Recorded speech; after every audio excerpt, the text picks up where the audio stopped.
Mridu and Meena followed Ravi out. The beggar was already in the garden, making himself quite at home. He had spread his upper cloth under the neem tree and was leaning against its trunk, apparently prepared to take a little snooze while he waited for the elms to appear. Go away, said Ravi sternly. My Pati says it's time you found another house to beg from. Mridu and Meena followed Ravi out. Mridu और मीना रवि के साथ पीछे पीछे बाहर चली गई. The bagger was already in the garden, जहाँ बगीचे में भिखारी पहले से ही था. Making himself quite at home.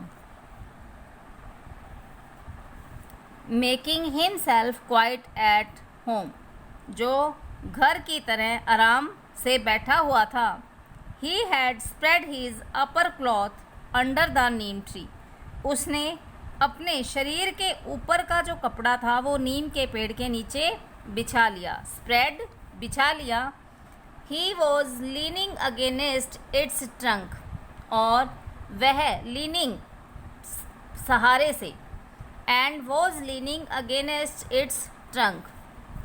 और वह इस पेड़ के सहारे से बैठ गया था. Apparently prepared to take a little snooze while he waited for the elms to appear.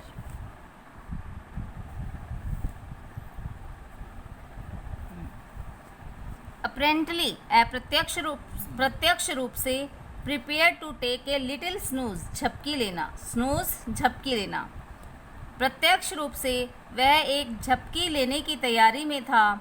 while he waited for the elms to appear, जब तक कि उसे भिक्षा की प्रतीक्षा करनी थी. go away, चले जाओ, said रवि sternly. रवि ने कठोरता से कहा. my Pati says it's time you found another house to beg from. मेरी पाती ने कहा है कि इस समय तुम्हें किसी दूसरे घर से भिक्षा मांगने के लिए जाना चाहिए. The beggar opened his eye very wide and gazed at each of the children one by one. The ladies of this house, he said at last in a voice choked with feeling, are very kind souls. I have kept my body and soul together on their generosity for a whole week. I cannot believe that they would turn me away. He raised his voice. Amma, Amma, oh, said his wail might be, but it certainly wasn't feeble. It began in a deep, strong rumble somewhere in his withered belly and came booming out of his mouth, with its few remaining teeth stained brown with beetle chewing. The beggar opened his eyes very wide. भिखारी ने अपनी आंखें बड़ी करते हुए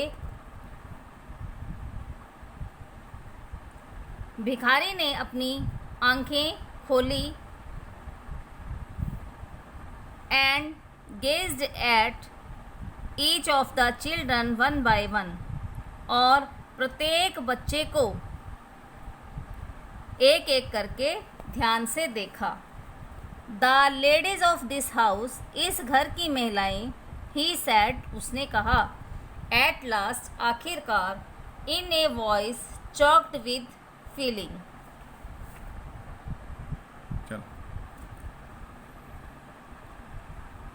eight last, आखिरकार, in a voice choked with feeling, उसने भावना से भरी आवाज़ में कहा, आर वेरी काइंड साउल्स, क्या वे दयालु आत्माएं? I have kept my body and soul together on their generosity for a whole week. मैं उनकी उदारता के कारण पूरे एक सप्ताह तक जीवित रह पाया हूँ. I cannot believe that they would turn me away. मुझे विश्वास नहीं होता कि वे मुझे भगा देंगी. He raised his voice. उसने अपनी आवाज़ ऊंची की. अम्मा, अम्मा, ओ. Sad his wail might be, but it certainly wasn't feeble. उसने वह फिर से बोला, परंतु इस बार उसकी आवाज़ कमज़ोर नहीं थी. It began in a deep strong rumble somewhere in his withered belly.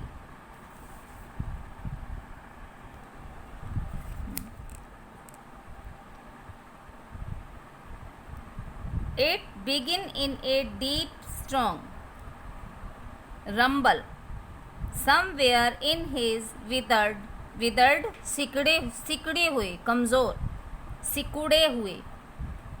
यह उसके it begin in a deep, यह एक गहरी, स्ट्रॉन्ग, मजबूत रंबल आवाज़ थी. समवेयर इन हिज विदर्ड बेली, जो उसके सिकुड़े हुए पेट से गूंजती हुई निकली थी. रंबल, गूंजती हुई. And came booming out of his mouth, जो उसके मुंह से बाहर आई थी. With it few remaining teeth stained brown, जो उसके थोड़े से बचे हुए दागदार भूरे दांत. विद इट्स फ्यू रिमेनिंग, जो with its few remaining teeth stained brown with beetle chewing, और उसके मुंह में बचे हुए भूरे दागदार दांत थे, जो पान चबाने के कारण जो पान चबाने से दागदार हो गए थे. विद इट्स फ्यू रिमेनिंग, और उसके मुंह में कुछ बचे हुए दांत थे. स्टेन्ड ब्राउन, जो दागदार भूरे थे. विद बीटल च्यूइंग, पान चबाने से भूरे और दागदार और भूरे हो चुके थे. डियर स्टूडेंट्स, नेक्स्ट वीडियो में हम आगे का ट्रांसलेशन पढ़ने वाले हैं. Thank you.